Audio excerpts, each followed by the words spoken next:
Hello, everyone, and thank you for tuning in to this episode of the CORA Project podcast. For those of you who are listening for the first time, welcome and allow us to introduce ourselves. We are the CORA Project, a women-led nonprofit whose mission is to support people who menstruate from underprivileged communities in South Africa by providing them with the knowledge and resources to end period poverty.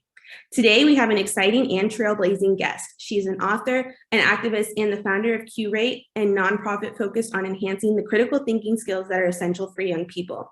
She is the Minister of Menstruation, and she is Candice Chirwa. Welcome, Candice. Hey, hi, how are you? I'm doing good. Thank you so much for joining us today. I'm super excited to chat with you.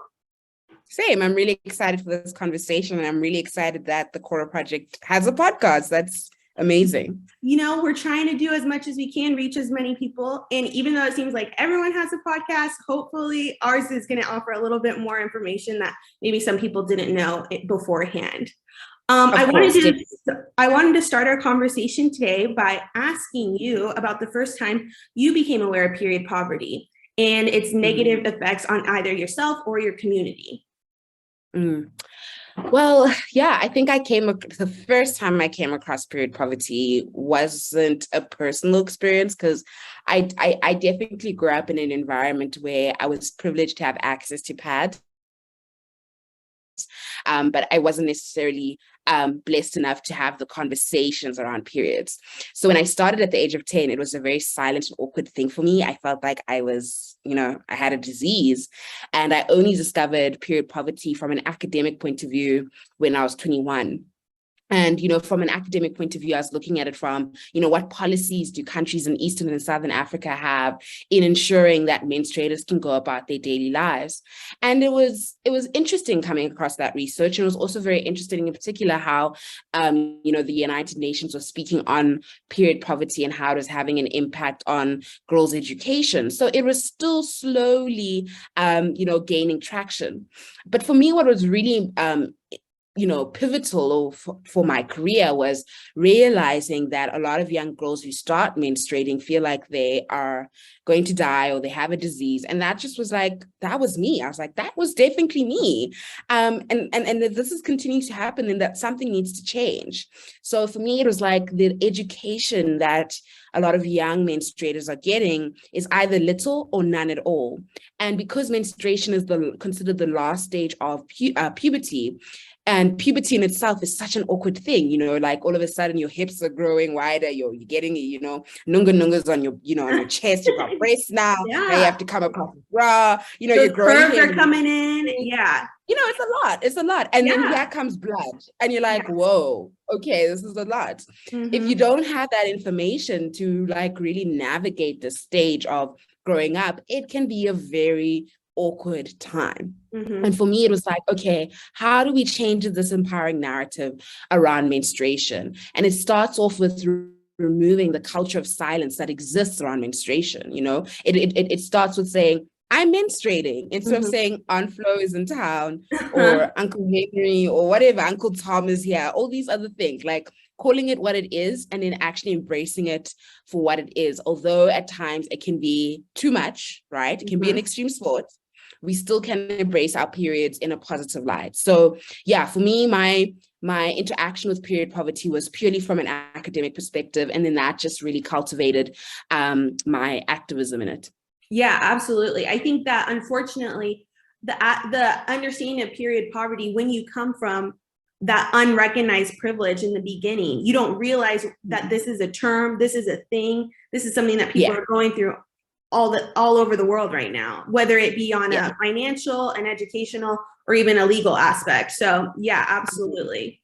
One of the things that you mentioned was destigmatizing and making sure to have those conversations. I know that you prioritize conducting educational workshops about menstruation in low resource communities and being active with young students. What do you consider to be the most important requirement in creating that safe space to encourage young kids to participate and ask questions about, something that is normally encouraged to be talked about behind closed doors? What do you think makes that environment safe?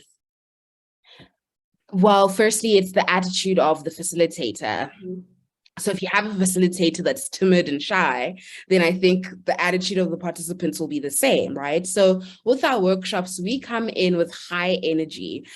So when people start walking in, we're playing like high energy music, depending on the participants, depending on the background. We'll just be playing music where people are just like, okay, this seems like it's going to be a vibe. Mm-hmm. And then as we start, we're like, okay, so we're here to do a menstruation workshop. People are like, huh? What? Wait, what? That's confusing. But then our icebreakers are also of high energy. We require and demand our participants to give us the same energy that we're giving them, because it's an investment, right? Yeah. And then as we're going into these different activities, it's really just about the participation, because I think what we tend to forget is that this is a social issue that impacts people. So we're most likely going to be in a room with people who are menstruating and people who know of people who are menstruating. So they need to interact, they need to engage. And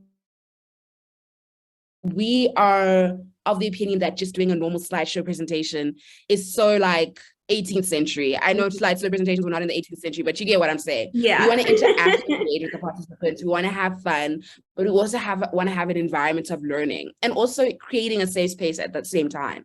I mean, in 2019, when we had just started, we had a young girl who had a panic attack because her mom beats her when she finds out that she's menstruating, right?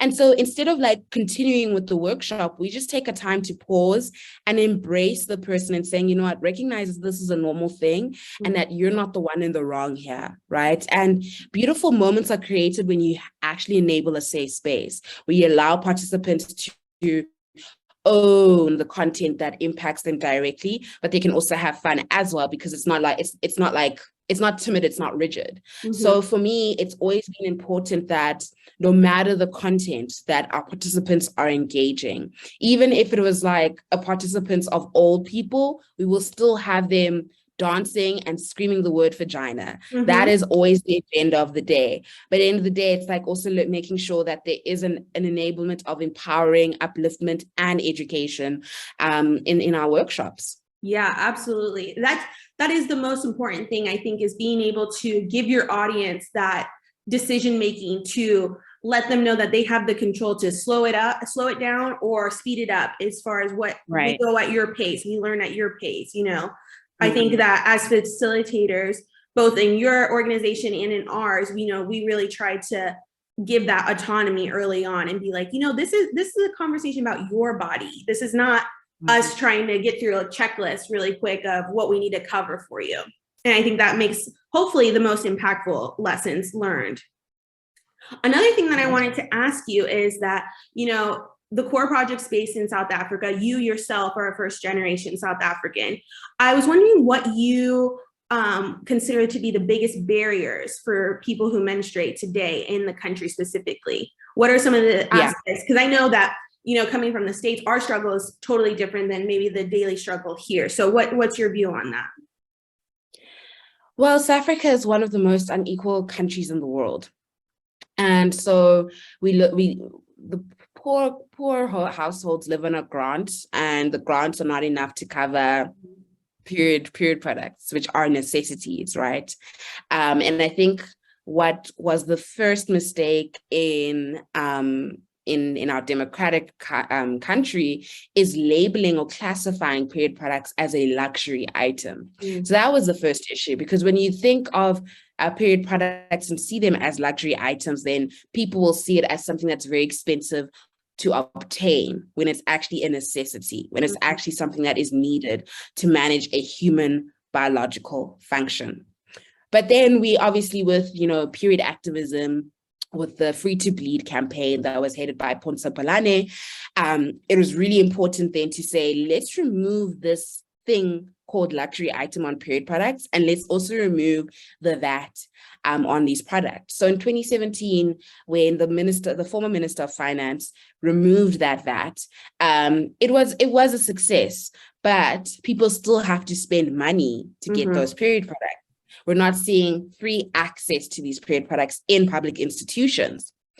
Thankfully, with a lot of mobilization of petitions and putting pressure on government, especially in saying that, we need to prioritize poor households, earlier last year, the former Minister of Finance then made a policy to say that, or should I say a policy, or made an announcement rather, because we actually haven't been seeing it implemented, but made an announcement to say that menstruators from low to middle income households can actually have access to period products, and government will distribute them to ensure that they have the access.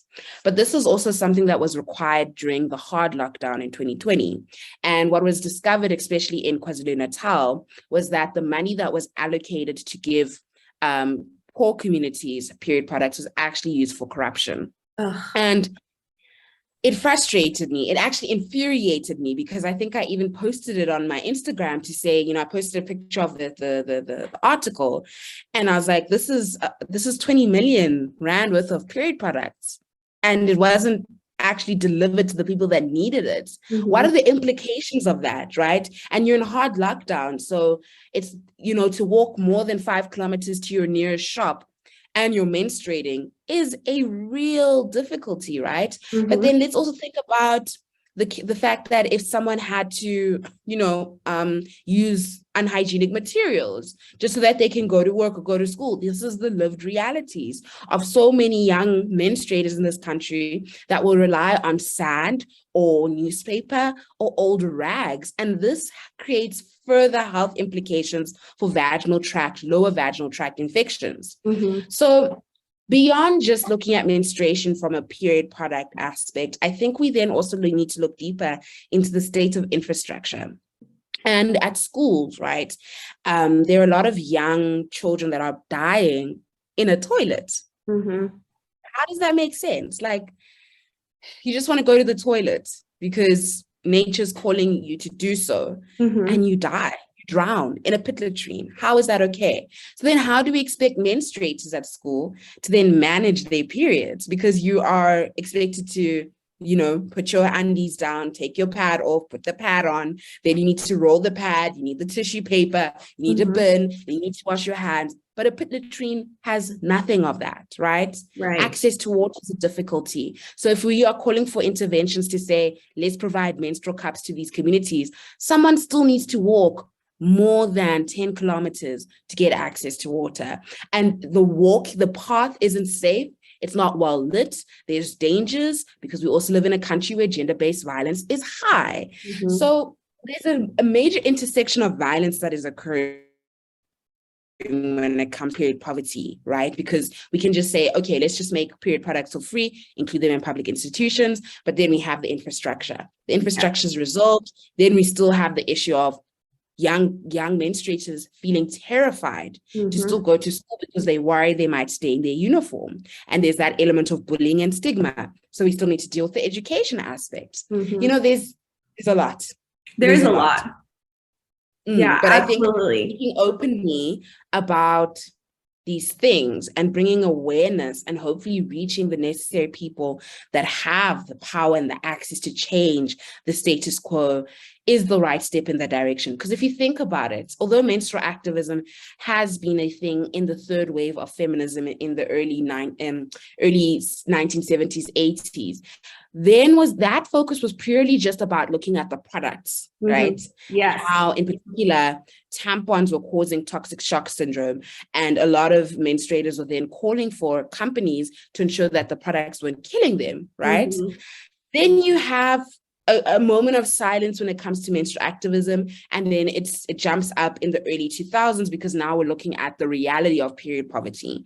So it's still a new thing, right? But the stigma still exists, and we still need to talk openly about it, and having these conversations for me is the step in the right direction. Absolutely. You know, it is unfortunate that every time, you know, you discuss the multifacets of period poverty, it tends to be, at least in my opinion, you tend to be like an onion, and you're finding different areas that have to be addressed in order for it to be even close to being abolished. One of the things that I like to ask people who also work in the field is, you know, what continues to keep you motivated? This is overwhelming work. This is at times shouting in the darkness to no one.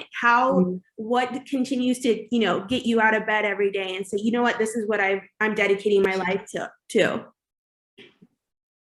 I do this for the next generation of menstruators to ensure that the first period is celebrated and not met with fear. Yeah.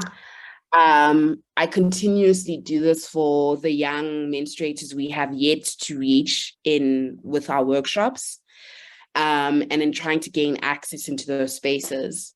I ultimately do this for the 10-year-old Candice, because I think if 10-year-old Candice had someone like the Minister of Menstruation or had come across a QRate workshop, I think those 11 years of awkwardness and hating my body every time I menstruated wouldn't be there. And it's something that I honestly regret, you know, having to feel like for those 11 years, every time my period started, I felt like I just hated myself. And I never really understood that, like, it's just a biological thing, you know, and that was society conditioning me. But I'm grateful for the fact that I've unlearned and I'm still continuing to relearn period positivity. Because I think one thing about period positivity is, yes, we can be positive towards our periods, we can embrace our periods, but that doesn't mean that we can't complain about them. I just think there's a difference, right? Where you are aware and open of what your periods actually what's actually happening with your body and your period, versus when society is telling you to hate your period. Those are two different things, right? Yes, absolutely. And so being a period positive menstruator, for me, I think I continue to do this work to just sort of make peace with the 10-year-old Candice and those 11 years of shame and guilt, and to then say that, you know, the work that we always continue to do will ensure that there's no other 10-year-old Candices feeling that shame. Yeah. So yeah, it's really just about being motivated by that and encouraging young menstruators to just embrace their period. Absolutely. I think that, you know, the benefit of educating the youth in any aspect, whether it's, you know, period related or not, is just unmeasurable. It really is. One of the things that I think, you know, critics tend to say, especially, you know, from where I go to school in the States to even here, I've noticed a little bit of it as well, is that people tend to think that these conversations about menstruation and reproductive health, those are conversations that should be, you know, at home. Those don't need to be in the classroom. You know, schools and teachers don't have that right, or should have that authority to discuss it. Why is it so important to have standardized menstrual and reproductive health education in schools? You know, what's the advantage of having a teacher or a trained educator coming to talk to students rather than relying on parents to take on that task? Yeah. Well, both parents and teachers have a responsibility in the content that young people are learning.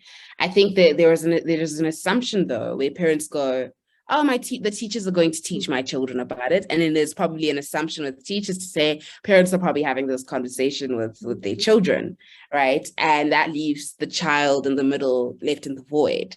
And I think what's important is that, firstly, from a parent's perspective, they are enabling a safe space and a culture where conversations, and not just one, multiple conversations can be had. And I am of the opinion that you can start having the conversation around biology, puberty from the age of 7 onwards, right? And the conversation doesn't have to be explicit at all. Like, I mean, how we teach very young girls about menstruation is we say, you know, we first ask them the question, if your friend is coming over to the house, what do you do? And they say, oh, we prepare for the friend. I'm like, okay, so the same applies for your vagina. Every month, your ovary prepares for a visitor. And if the visitor doesn't come up, then the ovary just, you know, shrivels away, dissolves away, and that makes your period. At no point did I mention sperm. At no point did I mention what happens. I just said this is what happens every month. And that's a good way to start having that conversation at a young age. And as they grow older, then you can start mentioning that, okay, this is the ovary has, you know, the ovary, and if it meets with the sperm, you can have those in-depth conversations, but introducing it in a child-friendly way is really important. However, when it comes to teachers, I think teachers, they need to be equipped in knowing how to then impart that knowledge in a child-friendly way as well. Because if you look at textbooks are very clinical, right? There isn't any like informative, empowering, and affirming content that is child-friendly for puberty, for sex ed, for menstruation. And I mean, I'm hopeful in the fact that, you know, there are creatives in the space that are trying to push for like different mediums and formats of this content. I mean, when I first came across, let me think of the Netflix show Big Mouth, right? Although Big Mouth is very good, right? Yeah. The first episode of how these children were exposed to sex ed, it was like, okay, what if we had a child-friendly version of this, right? Yeah. Where you have children in school, they're growing up and they're learning about things with mystical creatures. That is amazing. And I think there needs to be a call to Netflix to say, give us a child-friendly version of Big Mouth. You know what I'm saying? Yeah. But I think what's really empowering there is to say that spaces are becoming more open and period positive. If I think of Turning Red, the Disney movie, how incredible that was. I think of the recent scene in Baymax on Disney, where I think it's the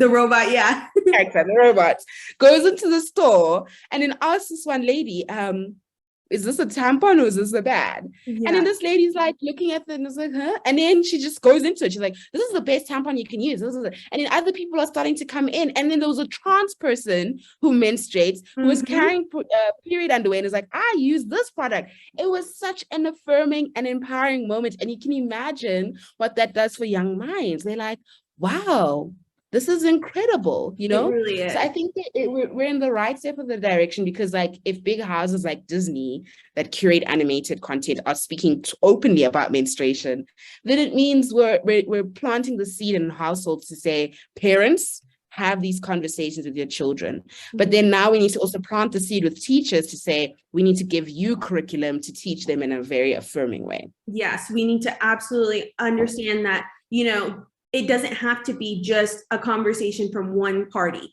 It can be a conversation from teachers. It can be a conversation from parents. It can be amongst siblings, you know, there's many different ways to talk about menstruation, talk about, you know, puberty and the times that we go through. And that can only solidify and further comfort, you know, that young person who's, you know, taking that journey. So I definitely agree with you. And definitely the media increase that we've seen has been nothing but re-encouraging and just supportive of what's going on.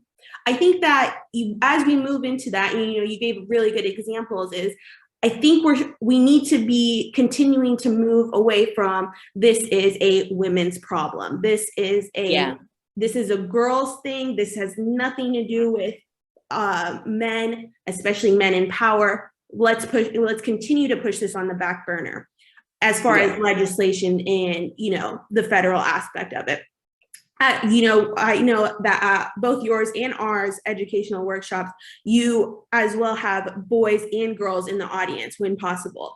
Why do you think it's important for young boys to learn about periods, and how can they make a positive impact in, you know, abolishing period poverty? Right. We have to have young boys in conversations beyond menstruation. They need to be involved in conversations with puberty, sex ed, because they are ultimately going to be future fathers, future husbands, future partners, and also future workmates. And it means that they need to know how to be proper menstrual allies. So they need this knowledge. They need this content. And I think what happens is that people tend to realize that young boys in particular are very curious. So when you are removing them from the classroom to say girls are only in this space, boys go and play on the field, you'll often find the boys actually come in and peep. You know, that's what we've been seeing in our workshops. The boys will be coming in from the window to see what is going on here. So there's a curiosity to learn and engage. And I mean, from our workshops, we are, you know, inclusive. We include anyone who wants to be in it. It's just, I think there's still that old mentality that menstruation is a woman and girls issue. And that is very exclusive, right? Because ultimately you'd want to have a man who knows how to approach these things in a sensitive way, rather than continuing to perpetuate that negativity or that period stigma that says men shouldn't be involved, men shouldn't talk about these things. Because what happens if there's a single dad who is raising a daughter, raising a young menstruator? How does he manage that? He can't just rely solely on other menstruators. He needs to be enabled and equipped to know how to handle these things, right? So it's really important that we enable the environment to say workshops, education should not just be exclusive. It needs to be open to all. And I think schools need to realize that, we've so many times have told schools who invited us to workshops to say, hey, we can have both girls and boys. And then they said, no, we'd rather just it be girls. And then after we have the workshop, then they realize, oh, you know what, we actually should have brought the boys because it's not like the content was too explicit. So when people hear menstruation workshop, they think, oh, that's just going to be talking about the vagina. No, there's different type of content that we do, right? And there's so much that boys especially need to learn about menstruation. And what we can do so long is just create that content on social media where it's accessible. But I think we need to just change that mind shift and that narrative in society. Yeah, absolutely. We definitely try to stress with our workshops just to emphasize the fact that this is a conversation, whether you are going to have a period, you haven't had one yet, or you have already had, 2. This is something that relates directly to being able to be health autonomous and being able to speak and advocate for yourself. This is a lesson that we all need to learn. The lessons that we teach with menstruation and being able to understand your body, to be in tune with its biological process, but also to be able to be kind to it during something like that is applicable lessons to anyone with their health and well-being. So it's definitely hard when, you get over the initial giggles and things like that. But I know we've been encouraged and it's been heartwarming to see just how receptive young boys are and how, once they realize that this isn't as secretive or, taboo as they initially thought, their ideas tend to be a little bit more exaggerated than what it actually is, which is great because then we're stopping that right there in its tracks, which is important. Well, the last thing that I wanted to do is we're going to try to do this new thing with our future guests is I'm going to give you the phrase and then I would like you to fill in the blank. Okay, so the beginning is going to go, I am, and then you'll insert your name. And menstruation matters to me because blank. And it can be one word, one sentence, something like that. Okay. I am Candice, and menstruation matters to me because it is a human, normal, biological function, same to sneezing and same to going to the bathroom, period. Amen. Thank you, Candice. Well, I just want to say thank you for joining me today. I want to thank anyone who's tuned in. Hopefully you learned something you didn't know before you started this podcast. You can follow Candice. I believe your Instagram is at Candice_Chirwa, CHIRWA, on Instagram and Twitter, right? Same thing? Yes. Perfect. And then you can follow the CORA Project at the CORA Project on the same platforms. Thank you all for tuning in and we'll chat with you all soon. Thanks.